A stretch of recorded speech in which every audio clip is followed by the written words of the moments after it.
10 more days until the COVID restrictions will be lifted, but right now, although Paul and I are next to each other and his mask is down, I'd ask him to put it up over his nose so that we don't have any issues, although I've been vaccinated. As have I. Thank you very much. So this particular meeting call to order is the meeting of the Finance Committee of the Norfolk County listen to me, I'm in the neighborhood. Norfolk County Advisory Board. I am going to call the meeting to order. And with that, I am going to call the roll to ensure that our members are here and we have a quorum. Mr. Balduff, are you present? Mr. Beckerman? Here. Dr. Childs? Here. Mr. Connors? Here. Ms. Frigiletti? Here. We have a full complement of members and we will begin our meeting. I respectfully will skip over the Pledge of Allegiance because I know, Mr. Connors, you'll be doing that in the full meeting. And we will move to the minutes of the meeting of the May 5th, 2021 meeting for approval to expedite this meeting in anticipation of the full meeting. Is there a motion to approve the minutes of the May 5th meeting? So moved. Mr. Beckerman, is there a second?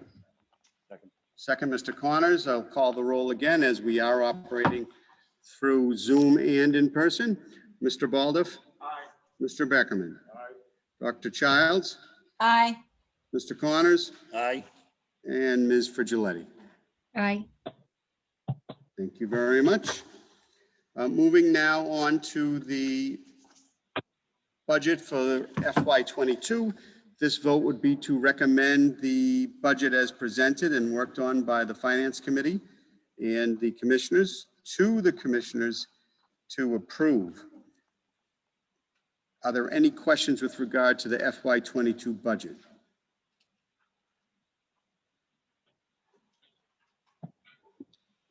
I'm waiting on Mr. Connors.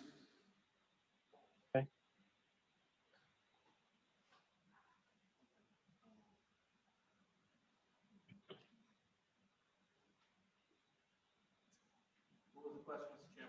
The question was, are there any questions from the members? And I'm just, Mr. Connors is moving forward. Do you have any questions, Mr. Connors? No, not on budget. Okay. Okay.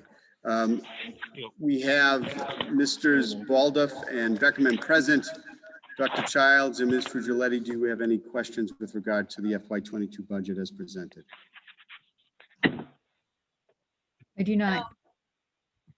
Childs does not. Ms. Frigiletti? I do not. You do not. Is there a motion to approve the FY22 budget as presented? So moved, Mr. Balduff. Is there a second? Second, Mr. Beckerman. I'll call the roll. Mr. Balduff? Aye. Mr. Beckerman? Aye. Dr. Childs? Aye. Mr. Connors? Aye. Ms. Frigiletti? Aye. Moving forward, then, is there any other? I have a question. Oh, excuse me, Mr. Connors has a question. I have the minutes of Wednesday, May 12th for the Finance Committee. Do we want to approve those at the same time?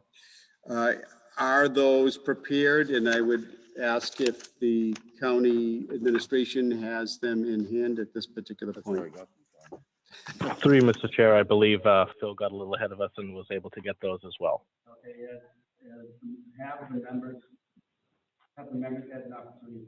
We did send them out this morning with your reminder. That's correct. Have the members had an opportunity to review.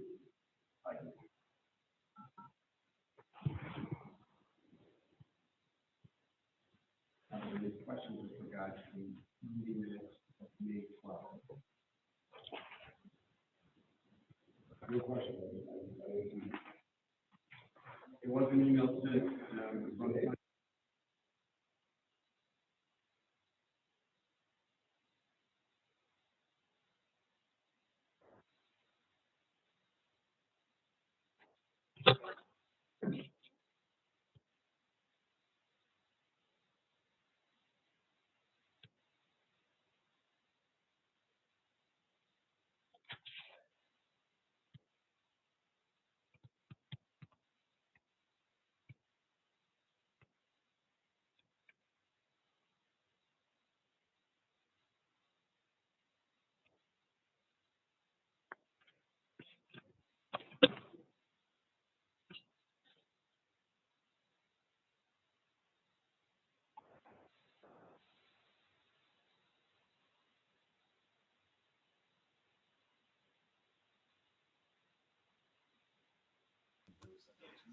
I apologize. We're having technical difficulties. I will call the roll once again.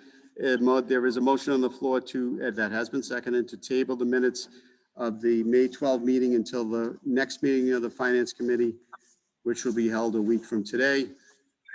And I will call the roll once again. Mr. Baldoff, Mr. Beckerman, Dr. Childs. Yes. Thank you, Dr. Childs. Ms. Frigiletti. Did I mention you, Mr. Connors? I apologize if I did not. Mr. Connors, who has the minutes in his hand. Thank you very much. They have been tabled until the following meeting. Are there any other issues to become before this body at this particular time? Did you say it was Mr. Chairman, did you say it was a finance committee meeting next week? I believe, is that the schedule? No, it's 2 weeks. I'm sorry, my error. 9? It's really up to you, Mr. Chairman. The schedule was for, The schedule came up to the 19th, and so I believe at the full advisory board, we have a agenda item number 6, the future meetings for FY21 supplemental and capital budget. So I would think that your meetings would probably flow from the need for future meetings. You generally meet an hour prior to- beforehand. Mhm. so. You don't necessarily have to there's a little set feedback your here. meeting right now. The next meeting is scheduled for what date of the full advisory board? I'm sorry. The full advisory board is this evening, and then the board will decide when to meet after that, this evening as well. If it is the will of the membership, we would suggest perhaps that the scheduling of the next Finance Committee meeting would be in line with the schedule of the next full advisory board. Is there any objection? Okay, thank you very much. Is there a Thank you. motion to adjourn? So moved, Mr. Beckman. Is there a second? Second, Mr. Baldoff. I'll call the roll. Mr. Baldoff, Mr. Beckerman, Dr. Childs, Aye. Mr. Connors, Aye. Ms. Frigiletti. Aye. Thank you very much. Through you, Mr. Chairman, we'll be using the same Zoom link, Mr. so I'll Buckley. just pause the recording. We'll be using the same Zoom link for the full advisory board meeting, so if folks just want to take a little break, we'll see you back in 15 minutes. Great, thank you very much. Well, good evening and welcome to the May 19th advisory board meeting. My name's Bill Buckley. We're just about to call the meeting to order. Just because it's a bifurcated meeting this evening, we would ask those who are present at the Aggie just to go up to the speaker's podium so you can be captured on Zoom. Dr. Quinn is manning the laptop for that, and we just unfortunately we may have to repeat people's names during the roll calls, but we should move on smoothly from there. You, Mr. Chairman. Thank you, Mr. Buckley. On behalf of the Norfolk County Advisory Board, as Chairman, I hereby call the meeting to order. I welcome everybody that is present and those that are Zooming with us this evening or on the telephone. At this time, we ask us all to rise, and Mr. Padula from Franklin lead us in the pledge, please. To the flag of the United States.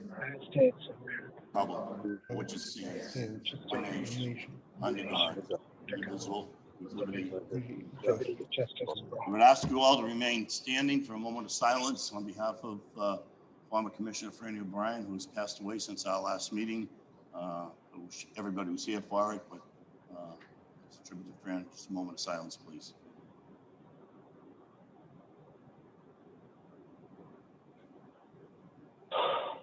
Thank you. I would entertain a motion to accept the minutes of the meeting of April 14th. So moved by Braintree. Mr. Beckman, and who was the second? Mr. Gordon. Oh, I'm sorry. Sorry. Because I'm sharing over here, so I passed it over to Joe. Dr. Childs, would you like to do the roll? Yes, I will. And Phil's going to help me. All right. So Avon. Here. Bellingham. Here. Braintree. Here. Brookline is here. Canton. Cohasset. Dedham. Dover. Foxborough. Here. Franklin. Holbrook. Medfield. Here. Medway. Millis. Milton. Here. Needham. Here. Norfolk. Norwood. Plainville. Quincy. Randolph. Here. Harris. Stoughton. Walpole. Here. Westwood. Here. Weymouth. Grentham.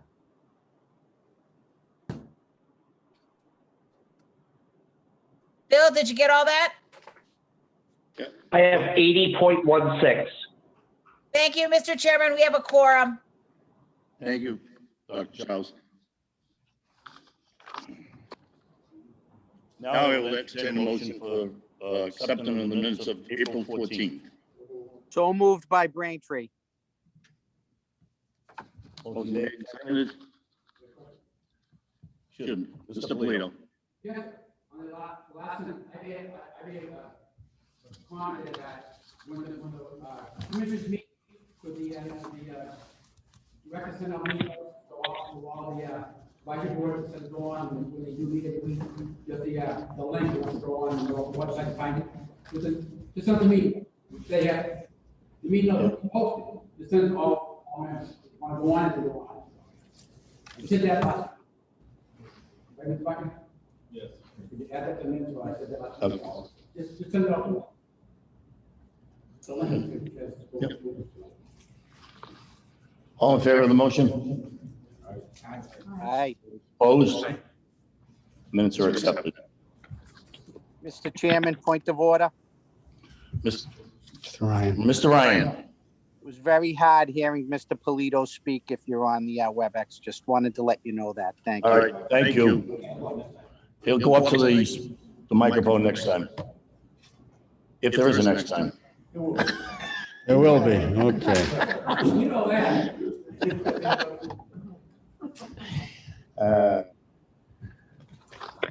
The operating budget for fiscal year 2022 being presented by Michelle. You guys can share now.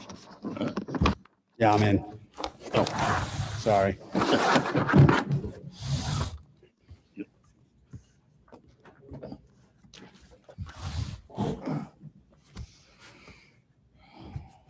me know when you're ready, Bill.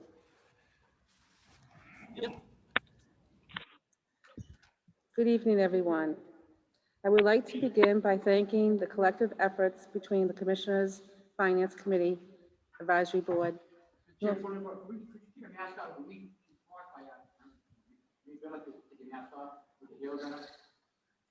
I've never been told I was quiet. My dad could hear you now. Good evening, everyone.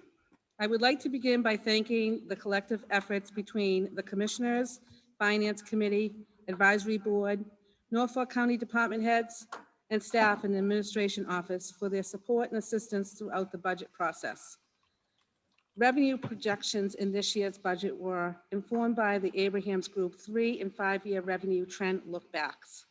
The revenue projections for FY22 allow for $382,623 in new revenues to fund a generally level service budget. Additional cost drivers included the funding of previously bargained 2.25% cost of living adjustment, COLA, for union and non-union, non-school employees, increase in the agricultural high school mandate funding at $103,000 and $100,000 in pension assessment increase. Additional cost drivers in succession planning as we have 13 retirements between now and the end of FY21. As you may be aware, insurance coverage is part of our retirement package. As we plan for these retirements, we also need to plan for benefit packages for the backfill of these positions.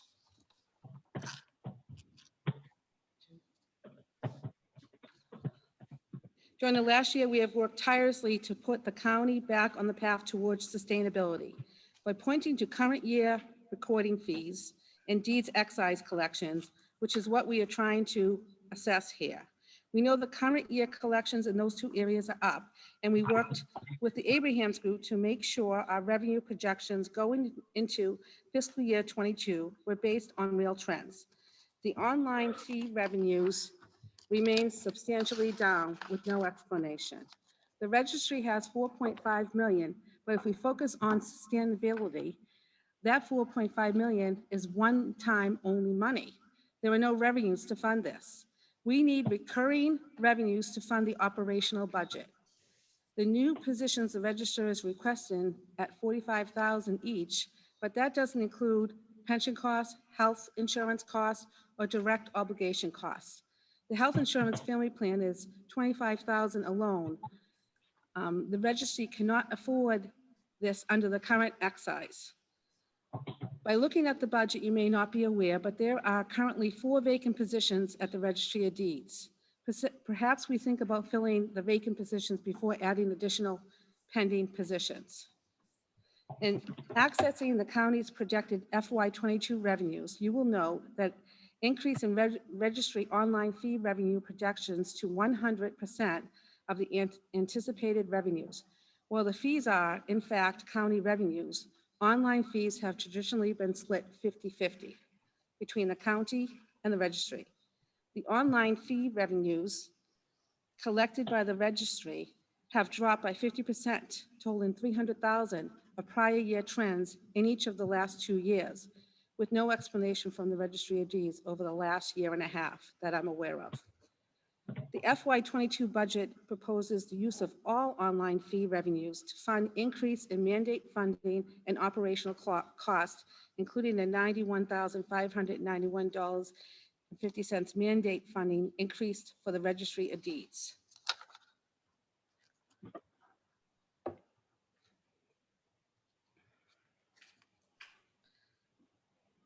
Here's the Norfolk County revenue projections. As a county, we have operational costs increase every year, and we have mandates to fulfill that require an especially strong understanding of how our revenues are trending and how they're being managed and collected. Revenue forecasting.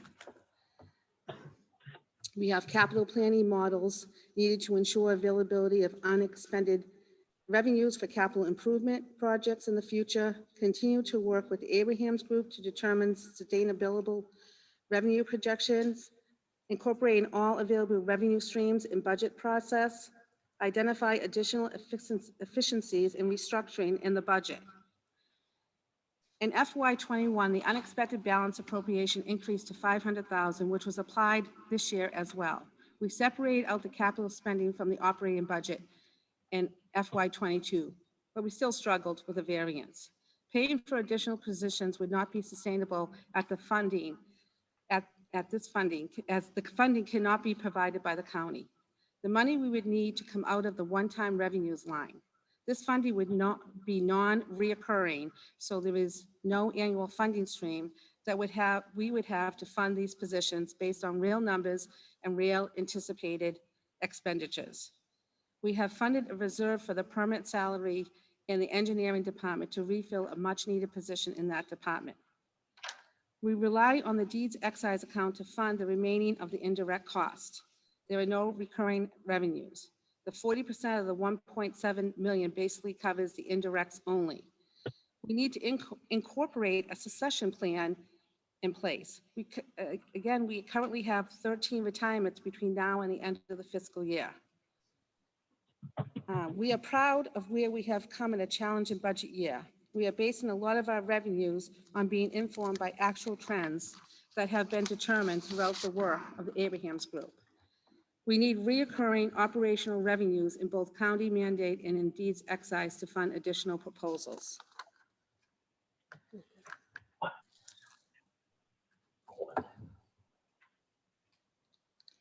Hold on, please.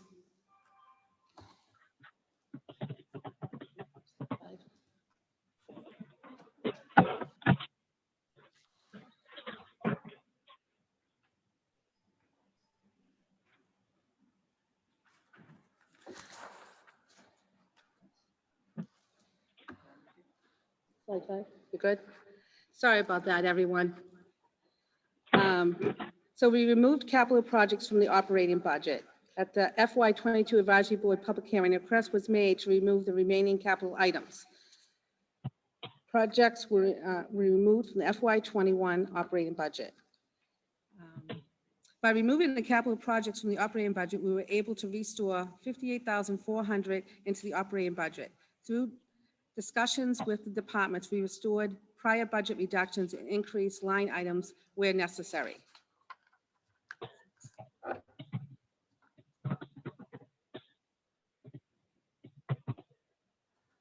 Remove and restore. Next one.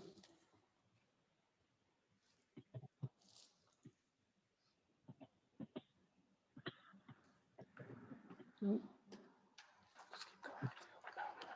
Okay, restoring reductions previously made to the operating budget.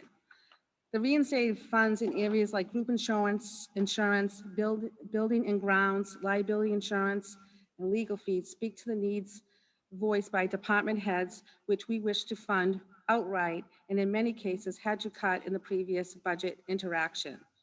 As we review FTEs, each position must be considered an additional $20,000 to $30,000 for the benefit package. So we can't simply make, for example, $50,000 in a budget reduction and apply that directly to an FTE, because as noted, each position requires a considerable amount of additional funding in addition to the Code 100 permanent salary. After the final review of 179 FTEs in the budget, county staff identified 7 positions that required necessary COLA or step grade revisions, which necessitated an approximate $1,500 reduction within the commissioner's office budget. We restored those monies. During FY21, we experienced an increase in legal fees due to numerous engineering projects, the solar projects, and current and potential future litigation. An analysis of the current and prior year's legal expenses led to the county's administration decision to increase the legal budget in FY22. Did you want to speak to the questions? Good evening, Mr. Chair. Thank you. There were a number of questions raised by the gentleman from Dedham at the last advisory board meeting, and we did provide the advisory board with written answers to them. Yeah. Okay. It should be going through the. Not good. Not good? All right. One moment.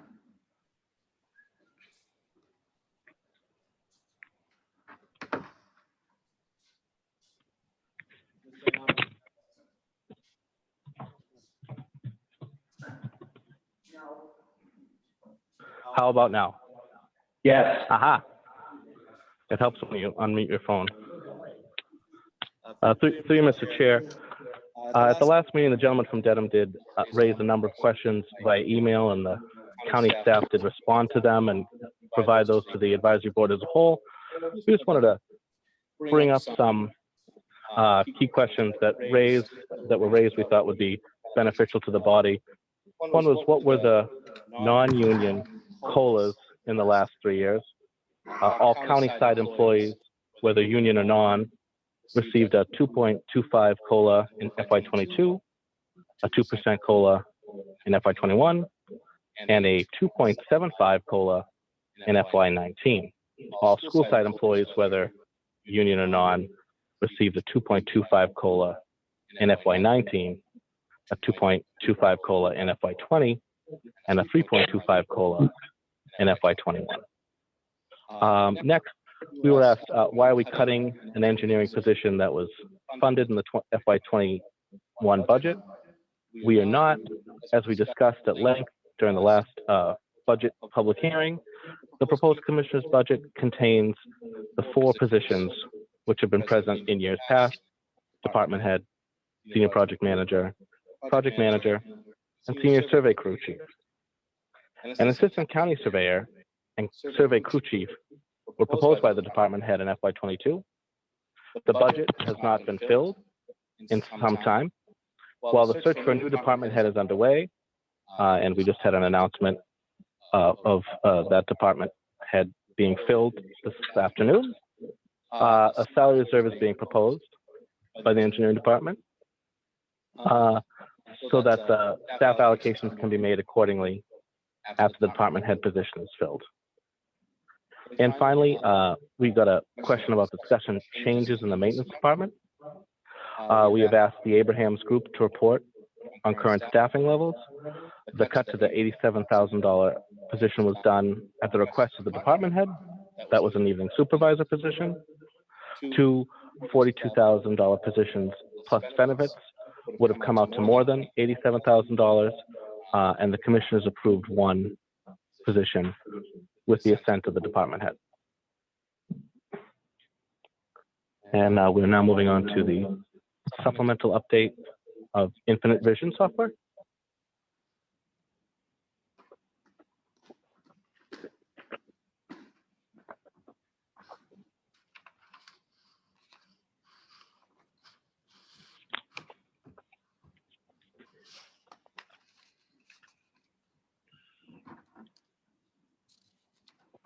In accordance with the advisory board, to perform an operational analysis and financial control overview, this project is in order to take the first step in revising our financial accounting software and our financial procedures. We upgraded the current use of our system with enhanced training and for an upgrade to the Infinite Visions portal under phase 1. Setup and training on this existing core product is underway. Now, Bill's going to speak about the American Rescue Plan Act because he's been very much involved in that.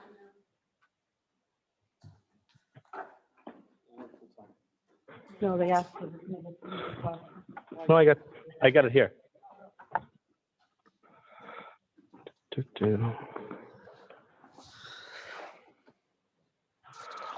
Yes. So the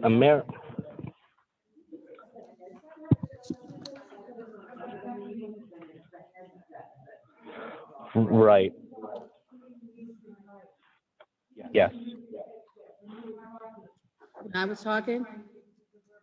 Oh, I didn't know. I'm sorry. Is this better now?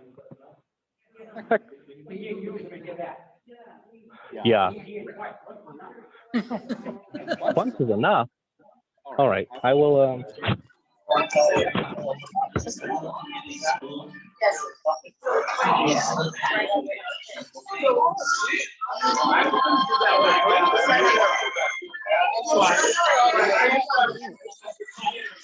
When are you going to take this? Friday, Saturday, Sunday, we're taking both things. I need that. Whoever's speaking, that would be good.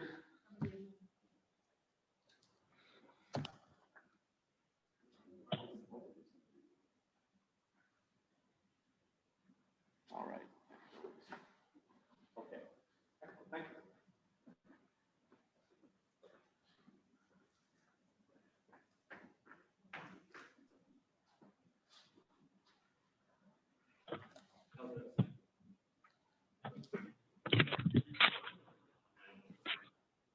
Through you, Mr. Chairman, a quick update on the American Rescue Plan Act. We did have a really productive meeting with all the town managers. This morning, there's a monthly town managers group that meets and discusses issues within Norfolk County. So I can tell you, just as a brief primer and overview, that the American Rescue Plan Act, President Biden signed the act on March 11th, 2021. The $1.8 trillion package was obviously in response to the COVID-19 pandemic, including the public health and economic impacts. There was $362 billion in federal fiscal recovery aid for state and local governments, with $65.1 billion is provided for direct aid to counties. Norfolk County of Presidents is slated to receive $137 million in ARPA funds. Norfolk County towns are also slated to receive millions of dollars as well. Next slide, please.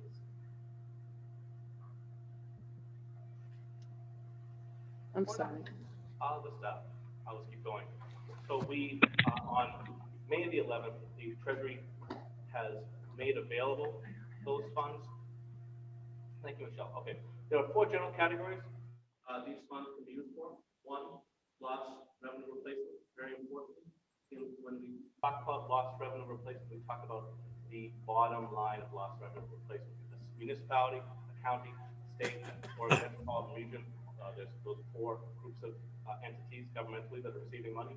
If any one of those may have a large shortfall in one area, but a windfall in another, that washes it out. So the lost revenue replacement must be total revenue over a year. There is a inflation factor of 4.1% when we work with Joe Dioria, Treasurer Bellotti, to calculate what that would mean for Norfolk County. Obviously, there are challenges at the school, other places. Fortunately and unfortunately, we've had a bad year in the registry of deeds. The second area is hazard duty pay for employees, which is pretty self-explanatory. The third area is COVID expenses that were not covered under the CARES Act. And finally, in the fourth area, infrastructure, water, sewer, and areas we're still waiting for additional guidelines. For example, the broadband drill down guidelines have not come forward. The guidelines for passing through funds to cities and towns, so-called non-entitlement entities, have not come forward as well. So we kind of continue to wait. We've got a piece of the picture, perhaps half of the picture. 2 things are very clear, however, things that are expressly prohibited for use. One, the reduction of county taxes or assessments, sorry, Brookline, and 2, the forward funding of pension liabilities. So we can't pay OPEB with this, and we can't lower the Norfolk County assessment. Next slide. Right now, the initial guidelines, as I said, have been promulgated. We're really waiting for guidelines around distribution. Go down one slide, Michelle, thank you. We know, for example, that we can give these funds to the state government, and we will not have any responsibility to them as a sub-grantee, unless we will not have any reporting requirements in that instance.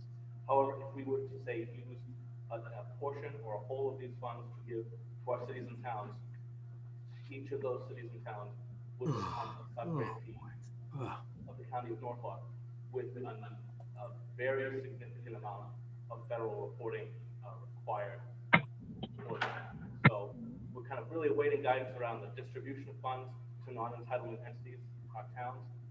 We've been told in the coming weeks, perhaps as early as next week, we will receive that guidance. And we really are also awaiting guidance for infrastructure and broadband projects. There's a lot of things that are sort of on the line.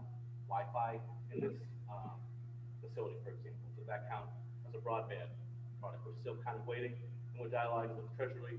Unfortunately, every other county in America is also dialoguing with the Treasury, as well as metropolitan cities, states, Commonwealth as well.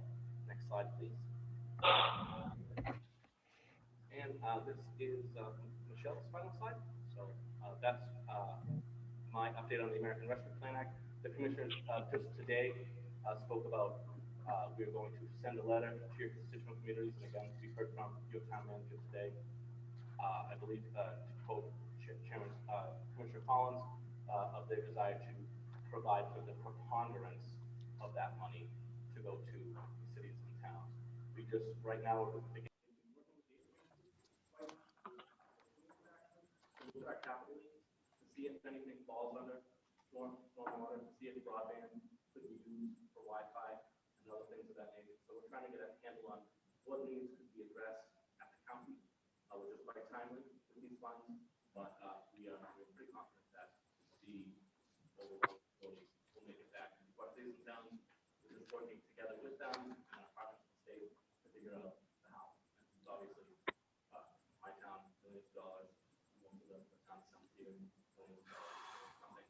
We're following closely along with everything else we're doing, but unfortunately, we continue to have not every piece of the picture, not every fully guideline in front of us.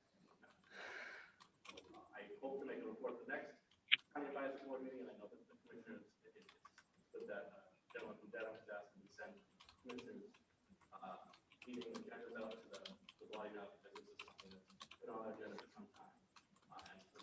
Hey, Bill? I can't hear what he's saying. Yeah. It's like he's away from the microphone.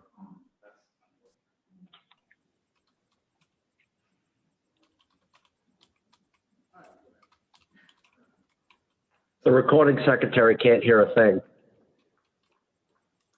You'd have to say it all over. We'll go back. Hi there. Hi there again. The computer we were using was just froze, I think, for a moment. So I'm back on my laptop and telephone. At what point did I cut out for those at home?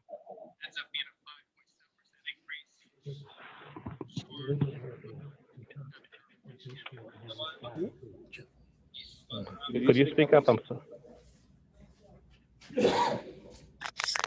So I think just ask Ryan if he has a question.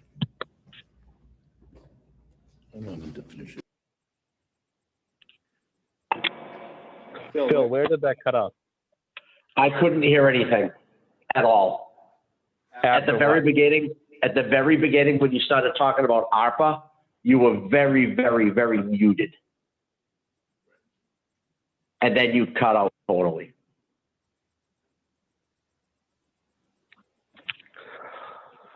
Thank you. Just quickly then, for those following along at home, the American Rescue Plan Act signed on March 11th is going to generate for the county. We are slated to receive $1.37 million in ARPA funds. They can be used for 4 categories: lost revenue replacement, hazard duty pay for employees, COVID expenses not covered under the CARES Act, infrastructure, water and sewer.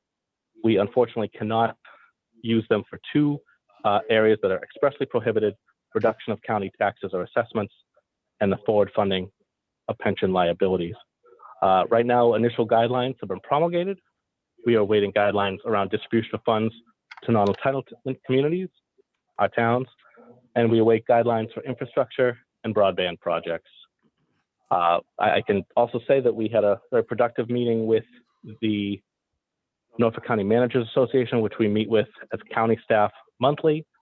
We've been having a really productive dialogue around the need to distribute these funds to our constituent communities. And to quote Commissioner Collins at last week's, at this afternoon's meeting, the commissioners will be sending a letter to the cities and towns saying that it is their desire to make sure that the preponderance of this money makes its way to the constituent communities. But we're working diligently to see what, if any, of our county expenses could be covered by ARPA as well.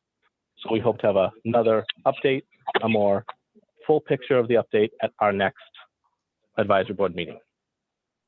And that is the ARPA update. Excuse me, is there any possibility that you won't use all the funds? And if you don't, what happens to them? That's a solid question. That's a $1 million question. Someone in the audience said, I think should the county not be able to use all the funds? And again, we're not talking about all 137. We're talking about all of the portion we would seek to hold back after doing a very earnest effort to estimate what our needs are. I don't want to really put a number to it. I don't think it's going to be 50 million by any stretch of the imagination. I think, again, the commissioners are committed to putting a preponderance of the money towards the cities and towns. It's my understanding that because the funds are distributed in 2 tranches, we would be able to just give that money to the cities and towns in the second wave, should they not be able to spend it. And very importantly, these funds must be used for projects within those 4 categories. So it wouldn't be something that could just flow back into the general fund. We would have to make that available to cities and towns. Mr. Chairman, hello, Mr. Chairman. Mr. Stady. Mr. Stady. Yes, thank you, Mr. Chairman. To the question, more on point, the the person should know, and the audience should know, that we have until 2024 to spend the money. We're not going to be spending all the money in the next 6 months or a year. So we have time. I would say it's unlikely that any money that we get would not be spent, but we'll cross that bridge when it comes. But we have until 2024 to expend all the funds. Thank you. Thank you very much, Commissioner. We want to stick to the budget, and that is out of order at this point. So we're going to be addressing that at the next meeting. Dr. Childs? Out of order. I was just following up what Bill Buckley said. No, I understand that. And I was going to rule him out of order. Oh, okay. Oh. We were just trying to give an update as to what happened today so people would be in the loop. Fine. Dr. Childs? You need me, Mr. Chairman? I don't have a question. Oh, okay. Thank you. Mr. Ryan from Braintree. I wanted to talk about the American Rescue Plan Act. Should I wait till after the budget, Mr. Chairman? Yes, please. Yes, sir. You got it. Thank you. Did you want to finish the presentation, Yes, thank you. please?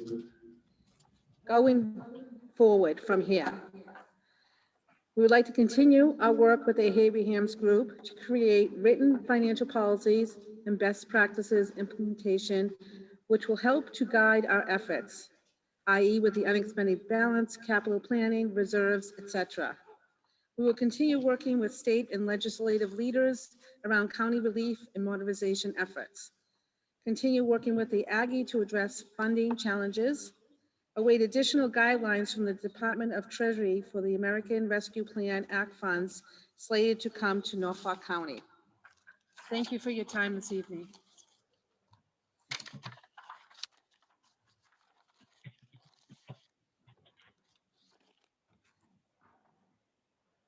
Mr. Chairman, I'm finished.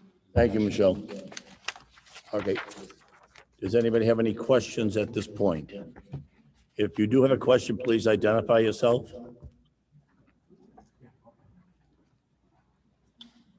Don't see anybody. Anybody in them? Mr. Polito, Dedham.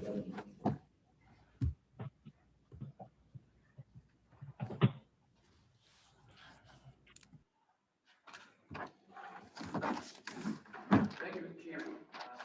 So I Can they hear him? No, we can't. hear him. No?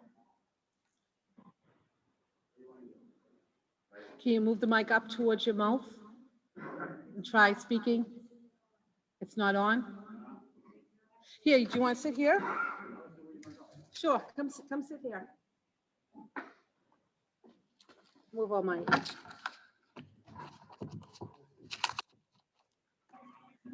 I know that works. Yes, I want.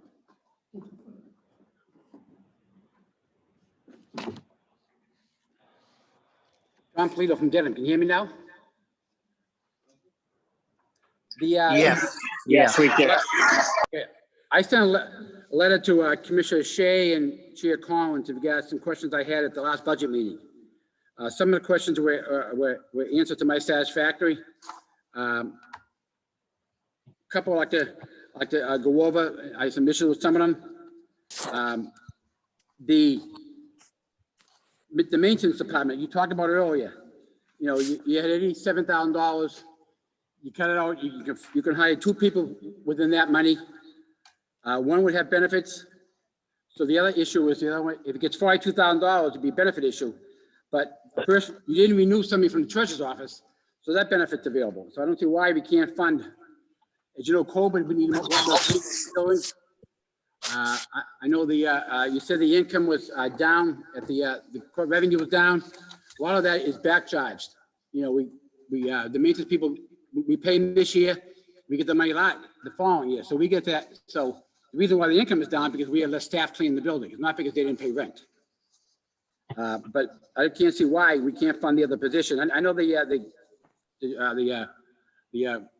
director did say he wanted 2 people, but the commissioner's coming back to 1. I can't see why this committee can't add $42,000 to the budget to fund that other position to help clean the buildings. The engineering department, I received a satisfactory answer. I didn't want to cut that department. I just want to know where all the funding was going to come from. So the Norfolk Aggie, I have some issues with that, and I did mention about the salaries of some employees were extreme. They're in the current positions now. I would hope when the position come vacant, we look at the salary and we don't, it's tough to, some of these secretaries make over $100,000 a year. And, I don't see that in any town I've been involved with. They're not even near that money. So I think we should look at those positions when they retire to, start at a reasonable rate. The county cost, and I did mention the houses. That's a real big issue to me. I know who lives there. One of them I see it was in the contract. This is nothing against the people in their position now, but I just don't see why we have 3 houses and people living there do not pay rent to the county, don't pay utilities to the county, and the county picks the budget up, all the expenses. It's not included in their income. I know the superintendent's contract had it in her contract, but the other one didn't have it in his contract. We need people there all the time. Maybe we can keep, I know we have a maintenance guy there. He can be our person there 24/7, which he lives there now. I don't think we need a superintendent. Most superintendents are home in their own house. They're all on call 24, administration, all on call 24/7. So to have that and have no income from it, I think is wrong. And I still haven't got the answers on the updates, repairs for the past 10 years. I still haven't received those invoices yet. I did question about employees. There's quite a bit of employees, of commissioners, trustees that work in the county.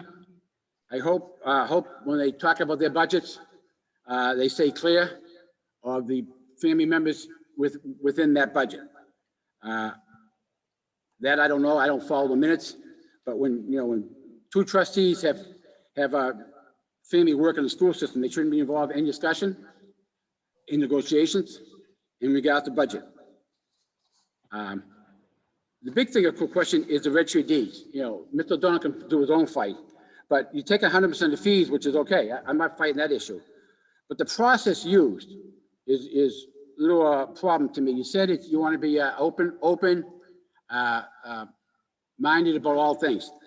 I can't find anywhere that the commissioner was told or discussed with the commissioner, the registrar, that you take 100% of the fees.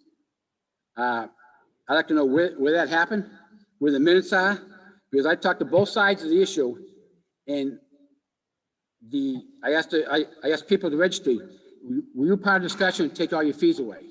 He said no. He saw it the first time he got the budget. So that's an issue with me. You want to be outgoing and deal with the people the right way. When you take money out of someone's budget, you should at least have a meeting with that person and tell them you're taking the fees. Fees are going 100% to the county. That's the decision that the commissioners made. But not to have a meeting with the registrar. You talked about it at a meeting. I saw the meeting. You talked about the meeting, but you never told me face to face or on Zoom that you're taking 100% of the fees. If you did that, I don't know when it happened. If it's on the Zoom meeting, when that meeting was, so I can look it up. The solar panels, I know the neighbors, a lot of them are opposed to it. There's a bill at the State House right now by the representative from Dedham, who part of Walpole, and the senator from Walpole with a bill to try to cut this project out. It's in the House now. I don't know, House and Senate. It's been filed by both the House and Senate. So I mean, we're going to try to fight something that the legislature might pass the bill, and then we can't have that kind of solar issue in the county. And I did see you putting $30,000 more in the budget to cover lawyer bills and probably some of the cost. And I asked the response to what have we spent on the project so far, and they're looking at, I haven't got that back yet. What kind of cost we've spent on the solar panels to do it, information, and also going forward with how much we put aside to fight in court. The other issue is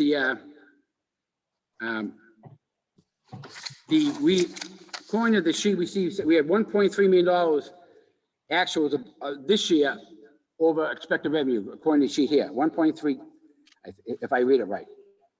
what are we doing with all that money? And next year, I think we're almost $1 million more already with 3 months to go. What are our plans for that money? I know there's no money budget for pay raises. We should put money in for, a stabilization fund for rainy day. If we have to get pay raises out to employees, which I know nothing's been budgeted. I know nothing's budgeted to school that came out. We have to fund a pay raise sometime for July, for next year, this next fiscal year. So where's that money gonna come from pay raises for all county employees, not just the schools? And I went on that Zoom call with the Norfolk Aggie group.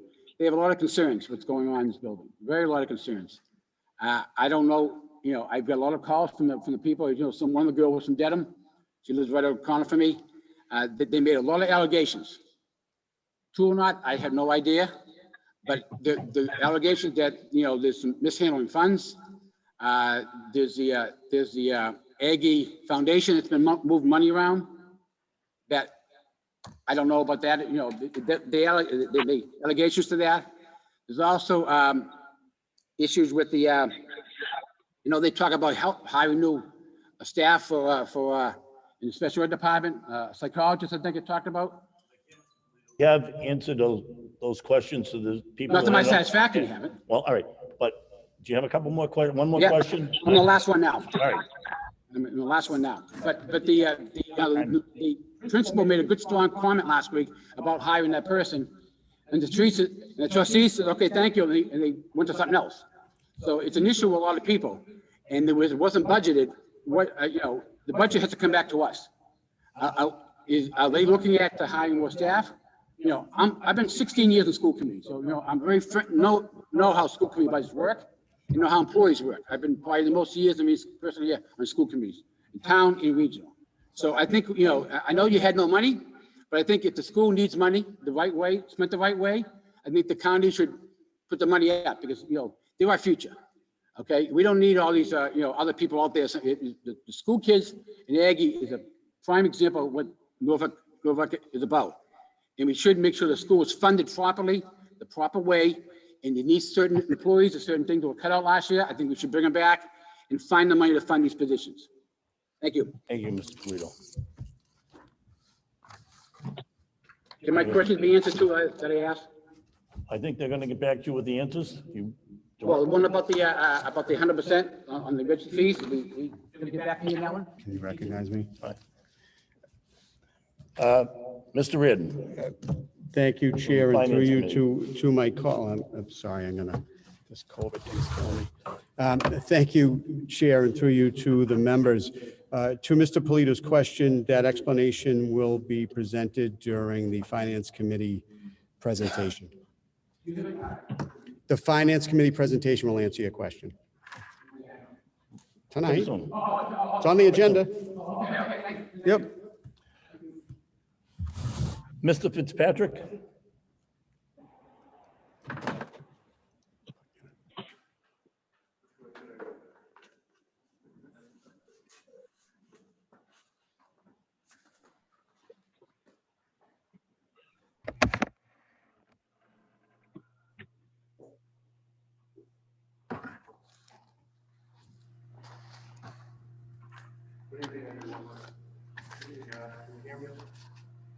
No, can't hear him at all.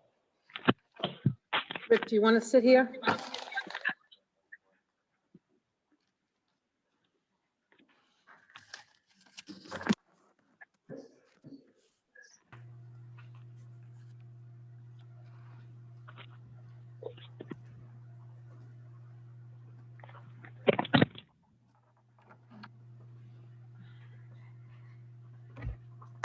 Testing.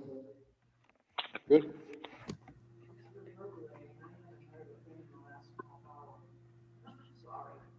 Sorry.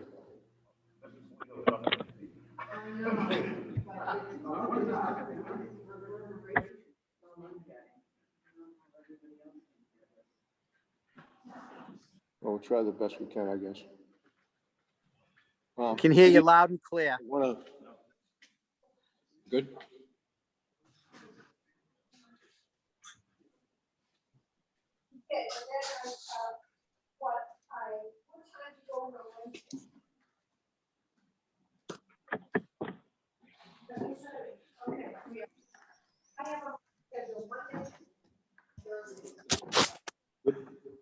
Okay, we'll try that again.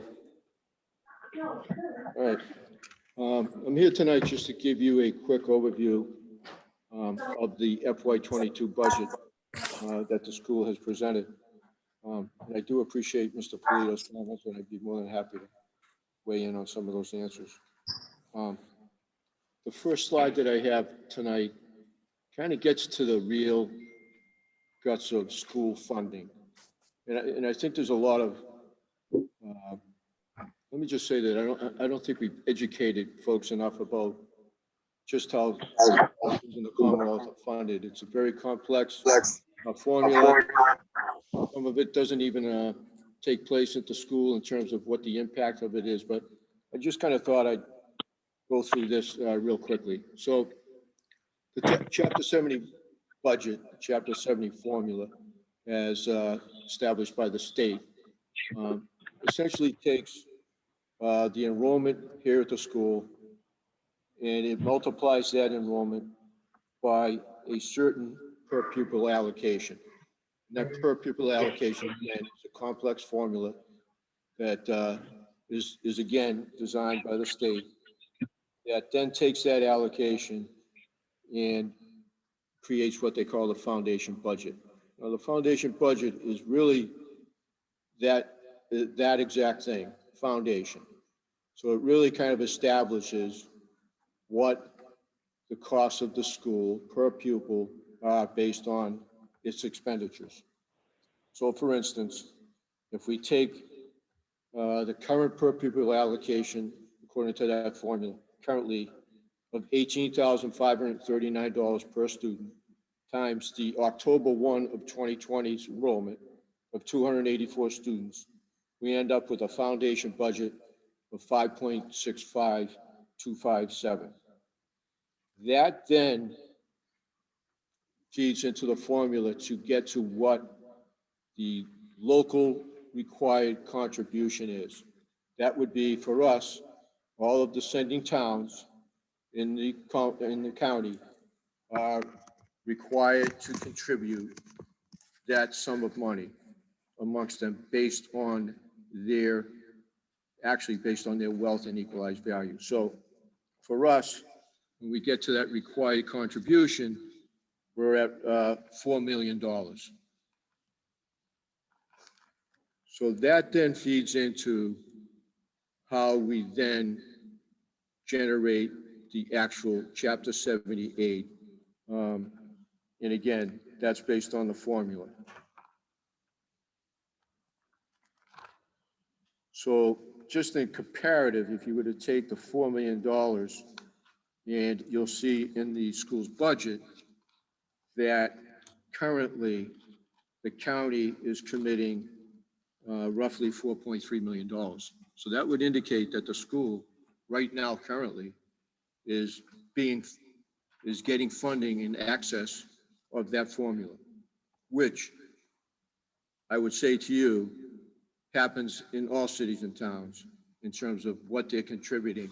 Most cities and towns are contributing more than that local contribution. Okay, so the next slide. So this is just, again, where we go, how we create the budget.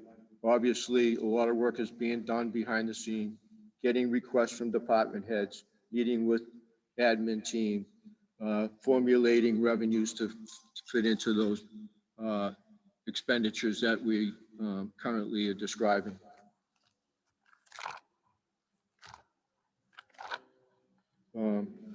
So, I mean, you can see by the titles there, they're simply identified as what you would believe to be prudent budgeting process and analysis throughout the cycle of the budget. The only thing I can tell you how that relates to the FY22 budget would be that there was nothing certain other than uncertainty in most of this analysis that we would typically perform. So a lot of what we would typically perform in terms of analysis and research really didn't really weigh in as much as it typically would in a normal budget cycle. Okay, if we could go to the next slide. This again kind of delineates where our funding comes from. Obviously, a majority of it coming from tuitions at 54%, which actually equates to about $8 million. The county contribution or commitment, which is mandated at a minimum each year, increased by 2.5%, equates to 28%. That is roughly $4.2 million. If we go down to the Chapter 70, which we just talked about, is roughly $1.3 million or 9%. The transportation, now those two numbers only relate to the students that attend the school from the county. We don't get any Chapter 70 money or any transportation reimbursement from any out-of-district sending towns. They actually get to keep the Chapter 70 money. So that's an important note, that we're only really receiving those revenues from the state for roughly those 284 students that attend from the county. Really important to know that. And the other receipts we get, representing that 7%, roughly $1 million. That would be and any other such revenue.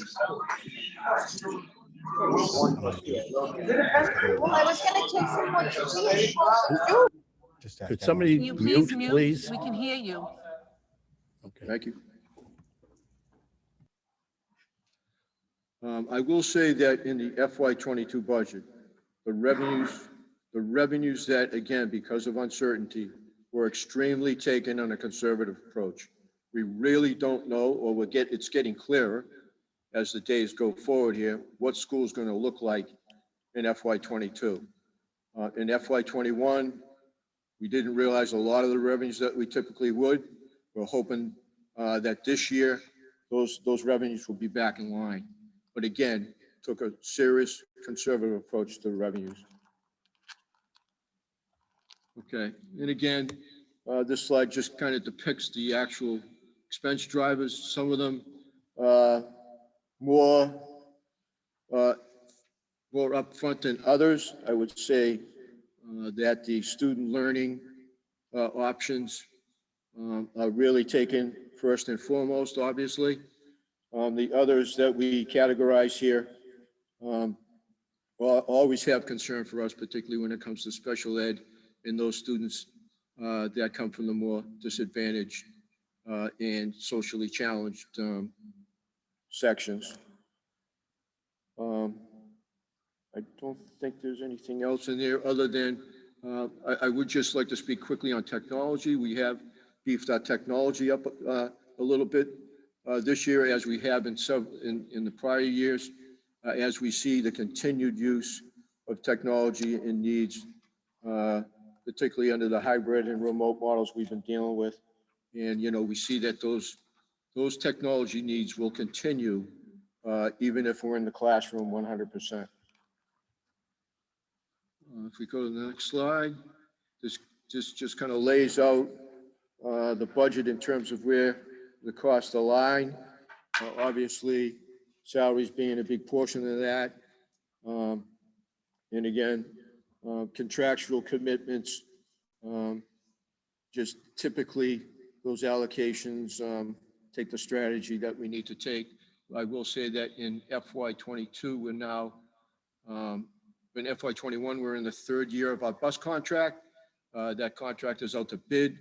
We're hoping we can realize some savings here based on one thing typically that took place in COVID, that the contract that we had with the existing bus provider, they actually were getting paid 80% of their contract on the days that we weren't here in school. So there was a Monday that was always remote. And we were actually continuing to pay that contractor 80% of what that would have been for typical transportation. We're hoping that that will be something that we can gain back in the next coming years with the bus contract. We were fortunate enough in FY22 with the good hard work of the county and the indirects not seeing its typical increase. In fact, I think it was pretty much level funded from FY21. So that was really a good advantage for us in developing the budget. And I think on the last slide, we'll just kind of quickly go into, the processes that we've currently been involved in. For those that haven't been that familiar, we are actually in a fourth version of the budget that's now in front of you. There have been changes made. I would say to you that we are currently in collective bargaining with the teachers, and I know there was a comment about there not being, or there have been comments about there not being an allocation or a placeholder in this budget for teachers. And one of the thoughts was there that we really were hoping that we could kind of hold the line with so much volatility and so much uncertainty, and essentially just kind of put a one-year contract in place at what it currently exists. I don't know if that's going to really follow through. So we will be coming back, I'm suggesting, in front of this body and the trustees and the county commissioners. Once we get into more discussion about that collective bargaining, we will have to revisit the budget and identify areas possibly that we can make those moves. I mean, other than that, I think just in overall terms, we really need to, as a school, really identify what those funding restrictions are going to be in the near future and in the future going forward. We need to really establish a strategic plan so that we really can identify the future of the school and, provide the services that we need to provide. And there'll be a lot of advocacy for that in the coming year. Mr. Ryan, Finance Committee. Reardon, I'm sorry. I keep seeing Charlie's name. That's up there. okay. I love Charlie, but I'm not Charlie. He doesn't even look like me. To the folks who are operating the IT system here, may I ask that you turn off the microphone in the building, please? Thank you.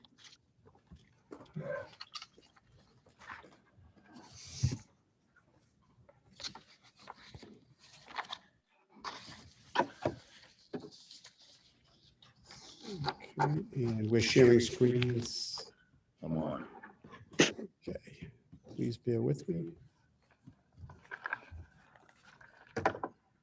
Thank you very much. Mr. Buckley, may I operate this on my own, or are you operating it? Okay, everyone knows who we are, please. Well, and I'll speak to this in a moment. If you could move to the next slide, please.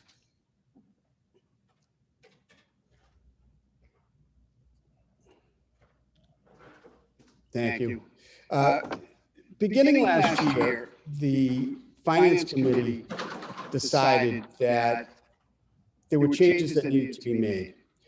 We live in an era of transparency and an era of good government. I share a birthday with Governor Curley.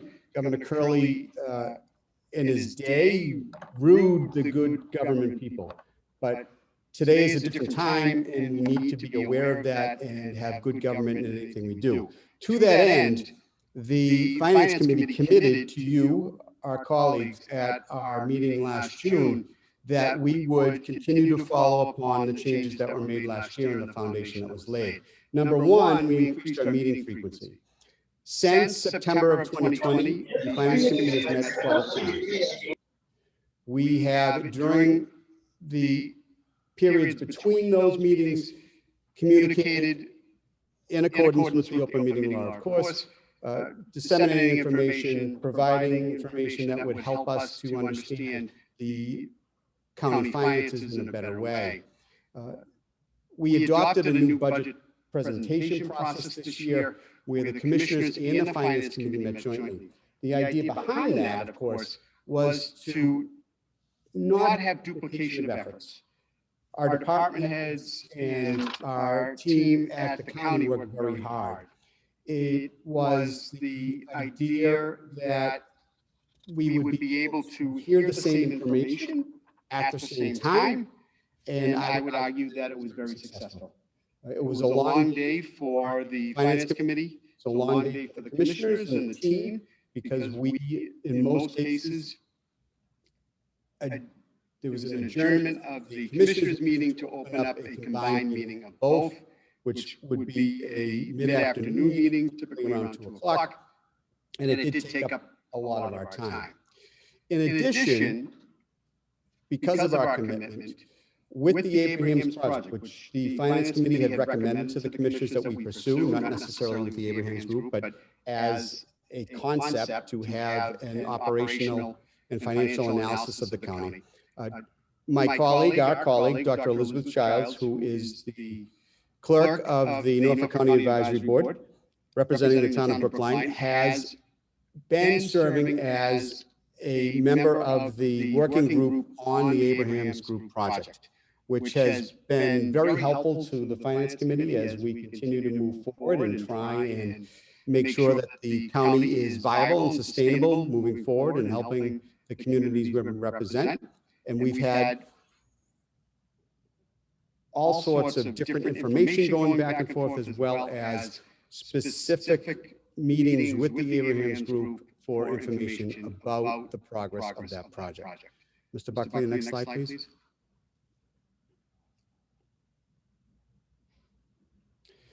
Building on the foundation of the work last year, we have had some budget successes this year. We have heard before that the real estate market has been tremendous. If you look at Register O'Donnell's newsletters and the information he sends out, the Norfolk County real estate market is nothing less than hot.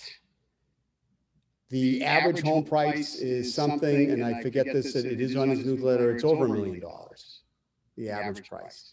And then you add to it the fact that the interest rates are so very, very, very low.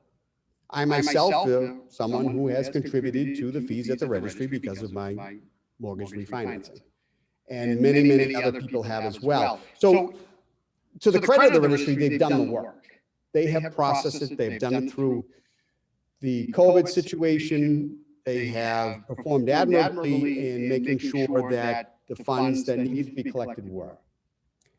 What I will say, on the other hand, is that the Registry of Deeds, the registrar himself, any of those other folks, they're not real estate people. They're not on the Federal Reserve Board. They have no control over what real estate prices look like, how many homes are sold, how many businesses are sold, how many commercial properties are sold, and they have no control over what the interest rates are. Yet, to their credit, they do manage to get all of that work done and pass that revenue along. The other success we have is that, unlike last year, there has been no draw on the stabilization fund this year. Last year, there was a $500,000 draw on the stabilization fund. This year, through the hard work of the staff and the commissioners, as well as the Finance Committee, there is no draw on that. There have been and continue to be structural issues at the registry. However, one in particular, and that was the budgeting process that the registry had been using for a number of years, was corrected. And that has allowed the county to work a little bit better in the way that it approaches its budget, and has had some savings there. In addition, and I know Mr. Buckley spoke to the ARPA money, but the CARES money was another part of how the county could work towards sustainability, and the COVID grants were very helpful to that. The maintenance department in particular has done an outstanding job of fighting the COVID issue, and because of the work that's been done, the county was eligible for some funds. Now, I will say this also at the end. Michelle Labadini, our interim director, didn't sign up for this. She stepped forward because the director pursued another opportunity. Her experience has been in HR, which is huge. She has done a tremendous job, as has Mr. Buckley and their entire team, in approaching this. Without their help, without their knowledge, without their commitment, this budget would never have occurred. So to them, I say, Michelle and Bill, thank you very much for all you've done. You've made a tremendous amount of success for the county, and we thank you as a finance team.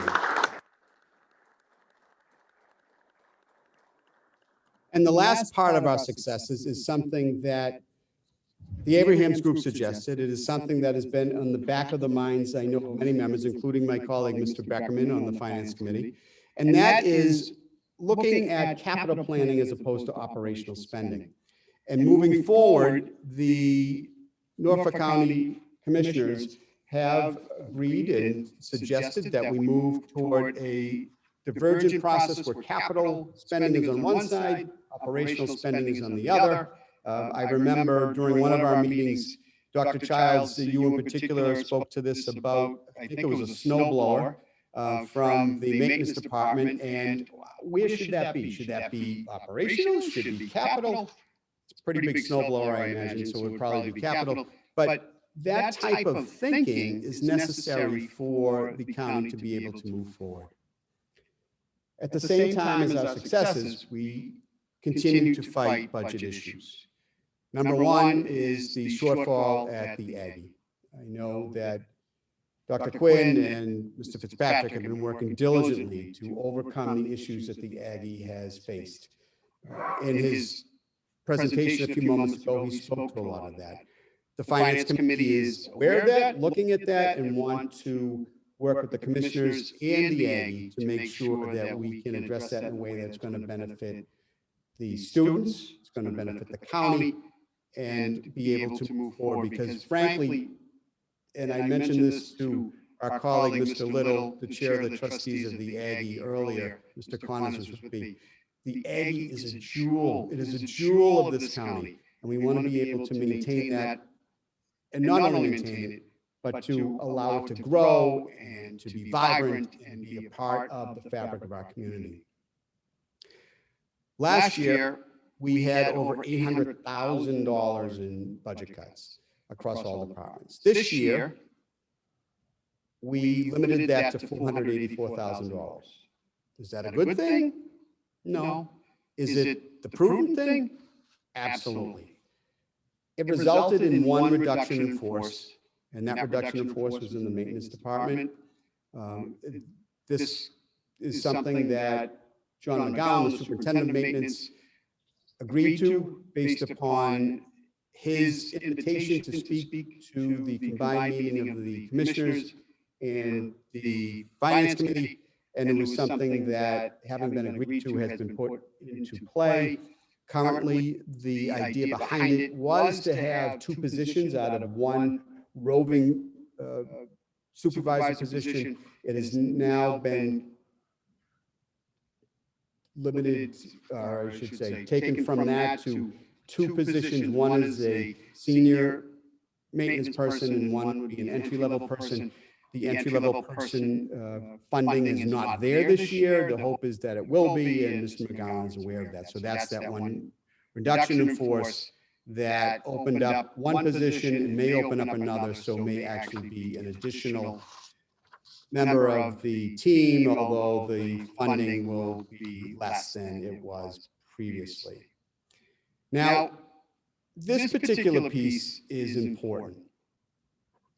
I believe, Mr. Polito, you mentioned this in your remarks, and that is with regard to the online registry fees. The online registry fees are fees that the Register of Deeds is able to collect through the Brown Tech and Simplifile systems. This allows individuals to sit at home and be able to access official documents, pay for them, and use them, whether they are in real estate, they're attorneys, they are title examiners in their professions, because that is required in order to do that. Since 2019, the county has seen a precipitous decline in the revenues that have been seen by the registry on these particular transactions. One of the things that I remind our members, including my colleague from Dedham, Mr. Polito, is the fact that the registry doesn't have money. Other than the 64D account, the registry doesn't have money. The county receives the money. And I say it this way. The Register of Deeds is in some ways like Zacchaeus from the Bible, the tax collector. And they receive those funds, and they are supposed to, over and above the 64D funds that are allowed under the law, transfer them back to the general fund of the county.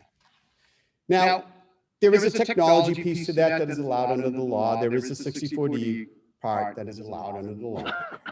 But the deal around the online fees was something that was created prior to this body convening. And it is something that, particularly because of the decline in revenues, needed to be changed.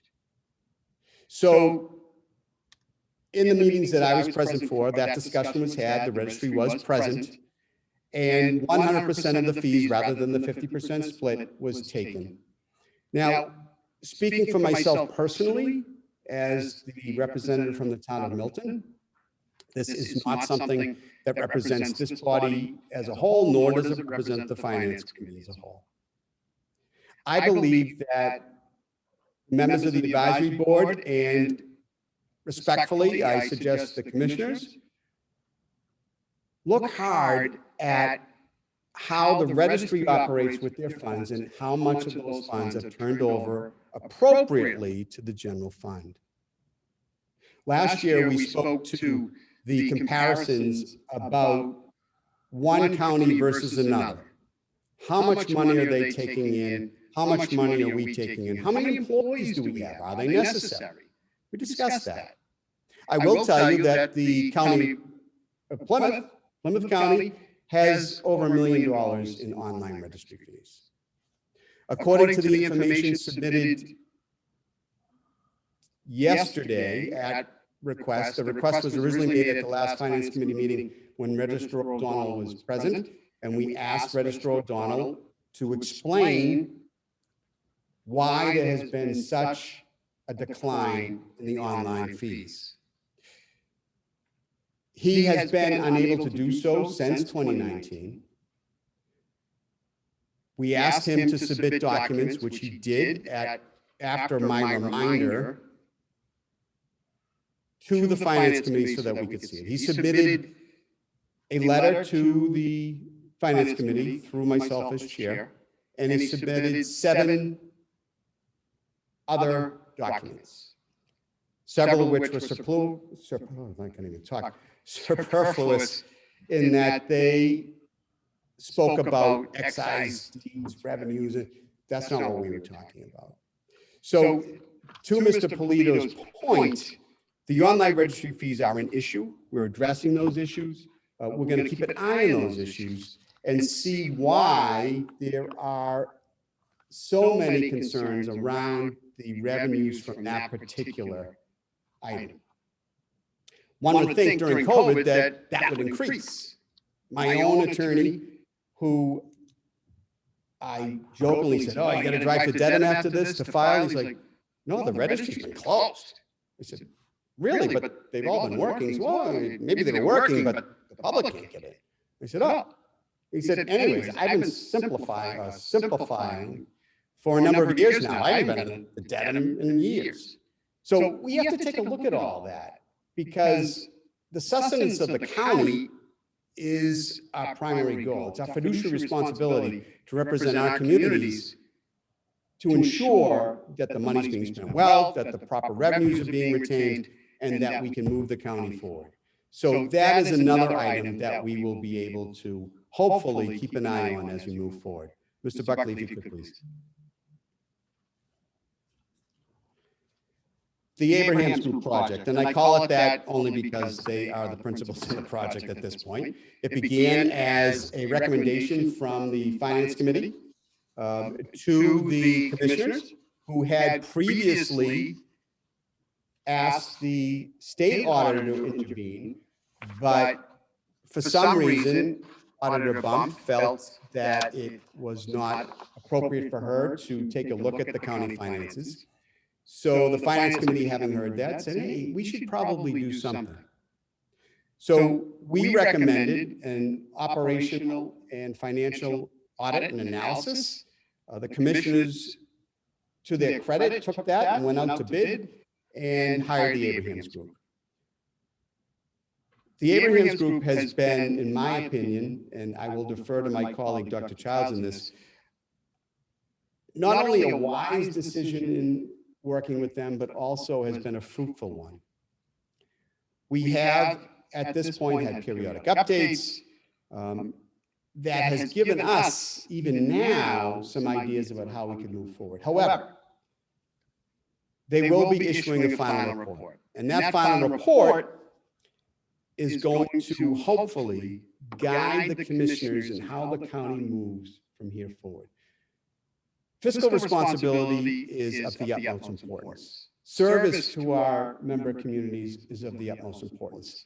The balance is something that we need to address, and I believe, having heard what the Abraham's Group has conveyed to us thus far, that that will happen. And with the support of my colleagues, as I look at you now and those on Zoom, I know that that is our goal, and I would encourage you to join with the Finance Committee and others in working towards the ultimate goal, which is a fully sustainable, full-service, regional government that will be able to protect and serve the needs of the people of Norfolk County. When that comes out, we will be providing recommendations and continuing monitoring and responding back to our colleagues in the full advisory board with information as it comes forward. Mr. Buckley, if you could, please. None of this could be accomplished without cooperation. And I will tell you, on large, the people of the advisory board, I will say the advisory board has been nearly 100% helpful. The staff at the commissioner's office has been 100%, if not more helpful, and the commissioners have been helpful. In addition, I have, through the Finance Committee, which has vetted this report already, indicated some others who I would like to acknowledge now. Hopefully some of them are watching. Hopefully this can be conveyed to those who don't, or the family of an individual who is no longer with us. So I would like to acknowledge first our former colleagues, Owen Dugan and Helen Abdallah Donahue.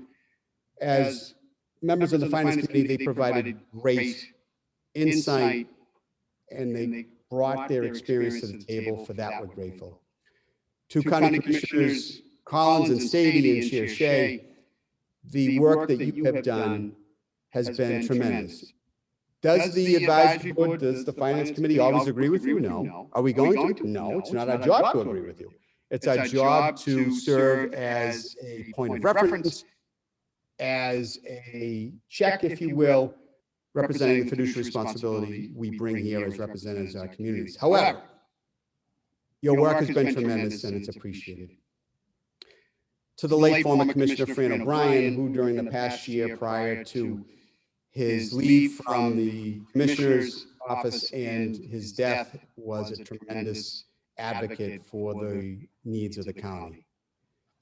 I'm going to skip down just a couple of bits to our Manager of Budgets and Administration, Phil Antosco. I know, Phil, you're on this. Thank you for all you've done. And to the other members of the Commissioner's office who work day in and day out on all pieces, procurement, just getting the wheels moving all the time. Thank you very much. To County Treasurer Bellotti. Treasurer Bellotti and I have had conversations around the needs of the county from a financial perspective, and he has been open and willing to engage in conversations around what is best for the county. And that follows on the heels of our former county treasurer, Jim Timilty. Treasurer Timilty was on the ropes a lot. his position was one that was attacked and was unfairly so, in my opinion, yet he prevailed. He persisted. And to his credit, a lot of that has moved forward. And with that, I see our county accountant, Joe Dioria, here in the room. Joe, thank you for all you've done, because that has been a part of it. You and Treasurer Timothy and now Treasurer Bellotti have provided so much information to the Finance Committee and through us to the members that perhaps may not have been explored before. To Dr. Quinn, you're leaving us, and we are hopeful that you will enjoy your retirement or your next chapter, but we appreciate all that you have done. And with you, I want to skip over Rick for a moment and jump to the Superintendent of Facilities and Maintenance, John McGowan. We spoke to Superintendent McGowan's willingness to look at his team in a way and make that adjustment with the supervisory night person as opposed to a senior person and a entry-level person that will actually be on the ground doing the work that needs to be done in our courthouses and our facilities. To Wollaston Recreational Facility Director Carl Miner, I said this, I believe, before to the entire advisory board, but I will repeat it. And I did extend the congratulations and appreciation of the Finance Committee to Carl and his team last year, because frankly, they took something that was an abomination and created something that was a success. And the fact that the golf course was able to actually make money last year during COVID was an amazing feat. And they continue to work this year and moving up tournaments and things like that, all of which contributes to the success of the county as a whole. To our Director of IT, Mark McDonald, who actually helped us now it's probably about 2 hours ago with our issues here. We say thank you. One of the pieces that the Abrahams Group is entertaining and hopefully suggesting is a centralized IT department, because right now it is disparate, and that has not contributed to the success of the county. And then the last on this list before I move back, I believe, is the Abrahams Group. Can you scroll down the tiny bit, Bill? Are the Abrahams Group last?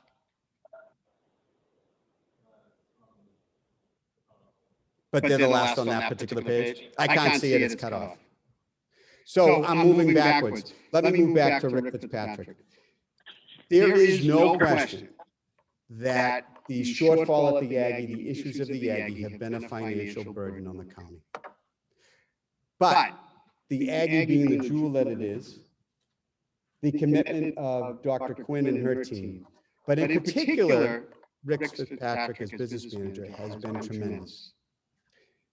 There is a group of individuals that the Finance Committee brought to our table, I believe it was last week or the week before, the Aggie Allies, who have issues with the management at the Aggie. Our conversation was with regard to budget issues and perhaps, as Mr. Polito mentioned, with regard to some housing issues and the other, there may be some. And the business manager and I have spoken directly about that. He has been open and honest, as have I, with the concerns that may be present. However, the work that Rick Fitzpatrick has done has been tremendous. He has, despite the pressures on him, not flinched in providing open and honest communication with the county. And Rick, to you, I want to say thank you. Frankly, I'm a little aggravated because I thought I had a good presentation and yours blew me out of the water with all those graphics. But your work has been tremendous, and on behalf of the Finance Committee, thank you for all you have done. Moving again, Mr. Buckley. Bill Buckley has the political instincts that have been able to help us navigate some of the obstacles in our way. He has, in a sense, become almost a liaison to the Finance Committee and to the Advisory Board, and has made things easy for us to get through this process. So to our Assistant County Director, Mr. Buckley. Thank you very much, Bill, for what you've done. I don't want to belabor this, but I do want to mention the last two. Former County Director Mike Mullen. Mike Mullen started this budget. Mike Mullen left us. However, what many people don't know is that on his free time, with his own offer, wasn't solicited, Mike has spent countless hours advising the staff in the commissioner's office, advising the commissioners on the budget process. Now, in this day and age, most people would say, I'm out, see you later, like Matty Siegel did today, I'm out. But Mike didn't. And if he's watching, I tell him he's an idiot for watching this, because it's 8:30 at night, and there's probably something better on than listening to me or anybody else. However, Michael, thank you so much for what you've done. Lastly, and I mentioned this before, Director Labadini, you did not sign up for this. You were not interested in being county director. You are an excellent human resources director, and for that, we're grateful.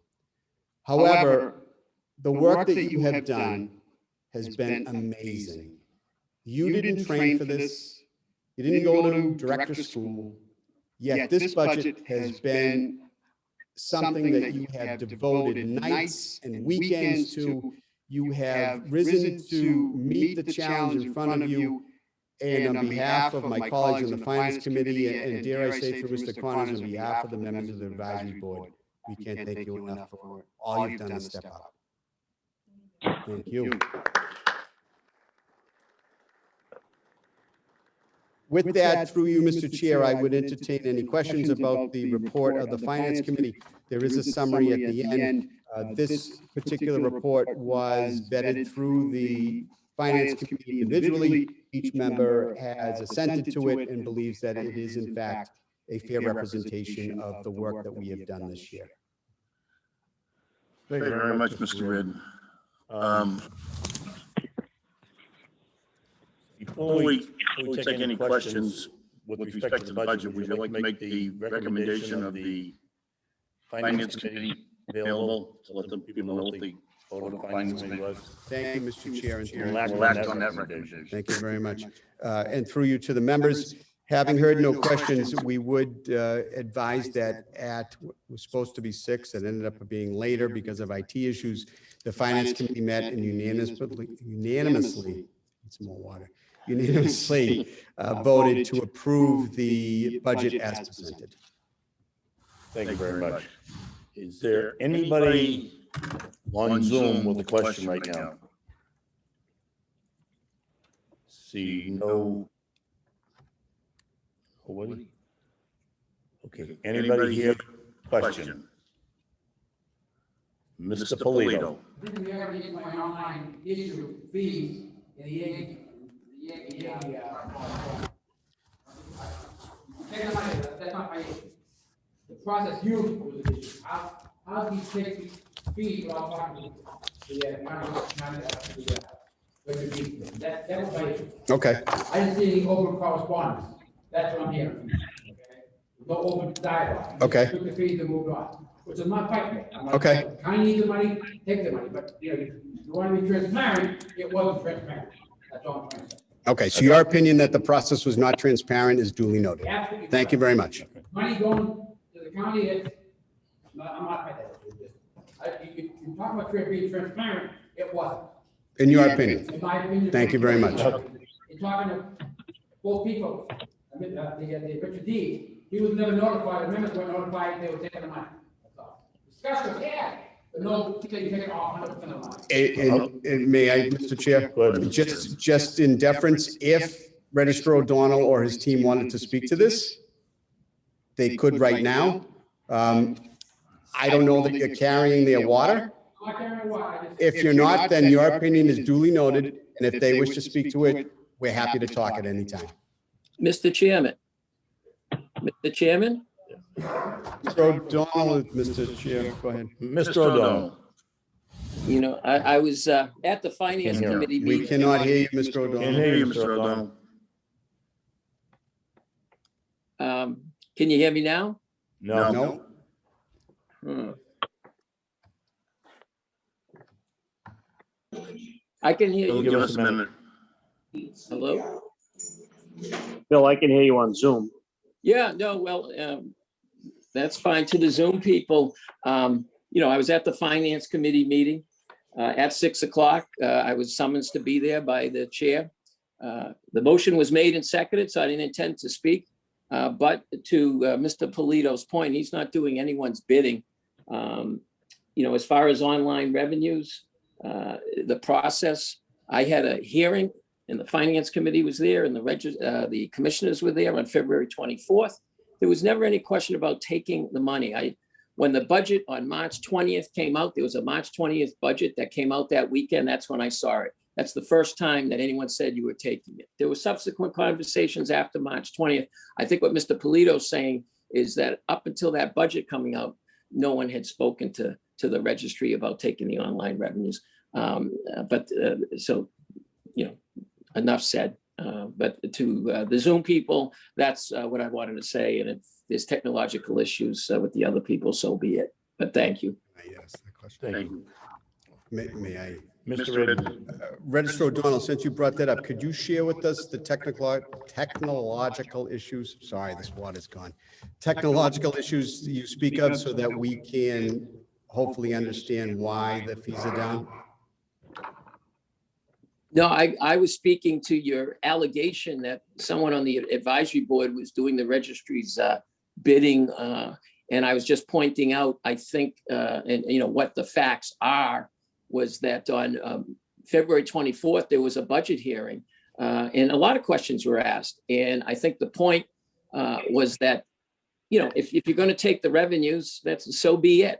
But there was no discussion. There's never been anyone asking or informing, as he said. So I keep hearing transparency. I keep hearing the process. The registry is trying to be transparent. But I will say, when the budget came out, there was a drafted budget dated March 20th, 2021, that was put out on the website. I saw the 100% revenues, fine. But I think the point is, as the budget process started through that date, it would have just, I think that's what the member from Dedham is trying to point out about communication. So again, I was at the Finance Committee meeting at 6 o'clock. I know it got ended at 6:45. And the motion was made and seconded to approve the budget. So we go from there. Thank you very much. Is there a motion on the floor? Is there a motion on the floor on the budget? Motion to approve the FY22 budget as presented by the commissioners in the Finance Committee. I can't. Oh, Mr. Ryan made the motion. $3 million of that is a one-time Is there a second to the motion? dollars that has to be Second the covered motion. Mr. Ryan's motion is to adopt the budget drafted on 5/13/2021 as recommended by the Finance Committee unanimously. $3.3 Do a roll call vote. million budget deficit next year. So unless Dr. Childs? and I know we talked about this a little last year. Yes, would you like me to call the roll, Chairman? Yes, please, Dr. Childs. This year, All right, somebody is not muted. That's better. Somebody's still not muted. Okay, thank you. Okay. Avon. Aye. Bellingham.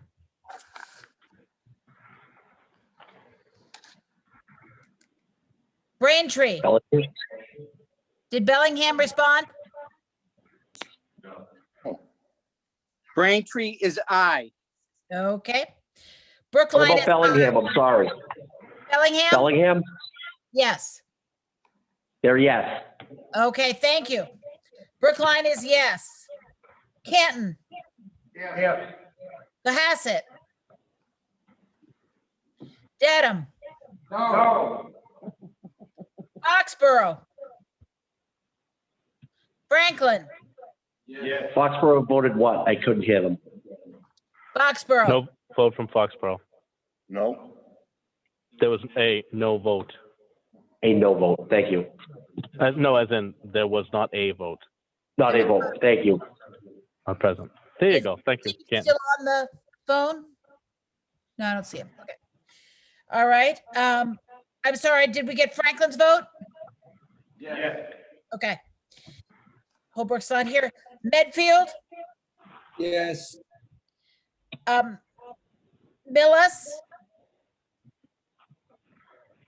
Milton, Yes. Norwood, Needham, Aye. Norfolk,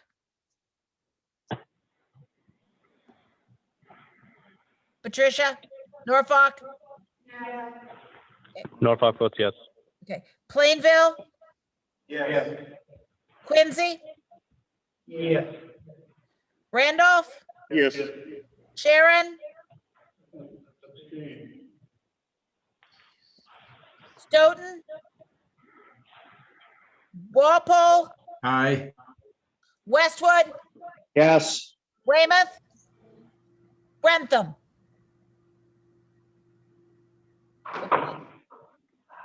Did you get that? Chairman Connors? Yes, we did. Thank you, Dr. Childs. All right, no problem. Waiting for Phil. Okay. I will be with you in 2 seconds.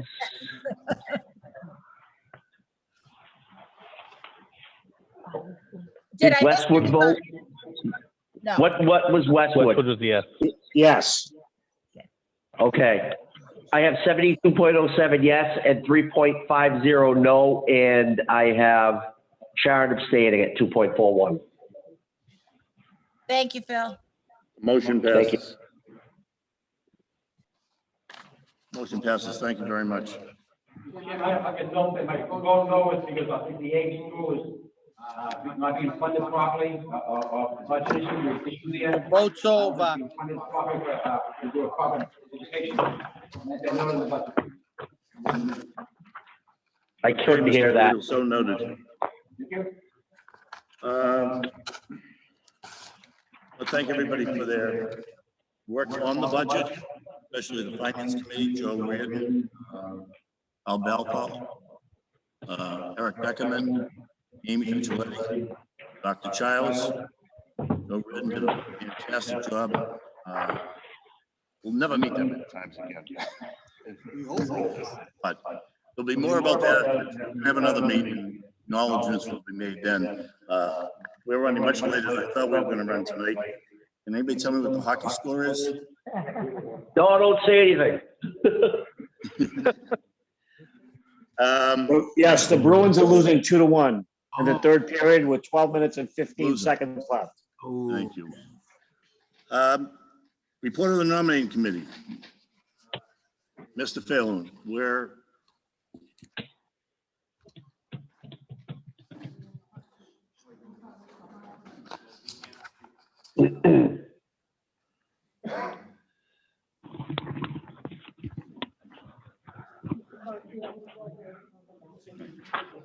Thank you. Thank you, Mr. Chairman. Can people hear me? Yes. Yes. Yes. Yep. Everyone hear me? Yes. Doing great. Okay. We basically talked to, I talked with all the nominating committee. We came up with the 3 names for chairman, vice chairman, and secretary. We had Eric Beckerman from Avon to be the secretary. Dr. Elizabeth Child to be the vice chairman, and Joe Reardon to be the chairman. That's the nominations from our committee. Recommend. Okay. Report of the nominating committee. I'll take them individually. The nominations will be open from the floor. For the secretary's position, are there any other nominations? Nominations closed. Anybody? I know, I'm waiting for a motion for somebody to close the nominations. Close the nominations. All those in favor? Aye. Opposed? I'm seeing hands on the screen, so I think we have enough with that, or do we want to do a roll call? Well, nominations for vice chairman. are now open. Any nominations? Any motions? Any emotions? Motion to close the nominations? Second. Thank you. All those in favor? Aye. Opposed? It's unanimous. Mr. Polito, do you want to nominate anybody for chairman? Well, the office of chairman of the Norfolk County Advisory Board for next fiscal year, all these offices are. Nominations are open. I move that we No close. nominations. Second. Dr. Childs, I move that we close the nominations. Second. nominations are closed by Dr. Childs. All in favor? Aye. On the slate of offices, Under discussion, As a one. under discussion, Mr. Chairman, I'd like to speak. Mr. Ryan, I'm very happy that the nominating committee came up with this slate. The people, we've had excellent leadership with you as chairman, Mr. Connors, and I think with Mr. Reardon stepping into your position, he has big shoes to fill, but I think he's shown that he has the dedication and the county's best interests at heart. And I look forward to him serving as chair, and I want to thank you for everything you've done as chair as well. Thank you, Paul. thank you very much, Mr. Ryan. No. All right. Motion to close the discussion? Need a motion to approve the slate of officers as nominated. Braintree makes the motion. Charlie made the motion. Second. Chuck said, thank you. All in favor of the motion? Signify. Aye. Those opposed? Unanimous vote. Congratulations. We have one more meeting to go.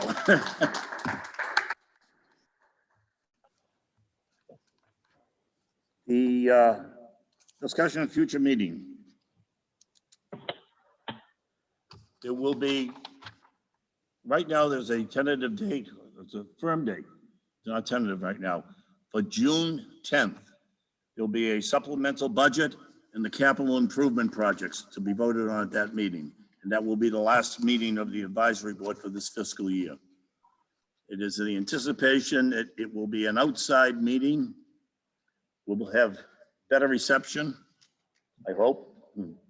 I appreciate everybody's patience tonight with the technical difficulties we've had and the backflow of noises all over the place. But we did get through it, and I thank you all very much for it. So is there anything else to come before the board?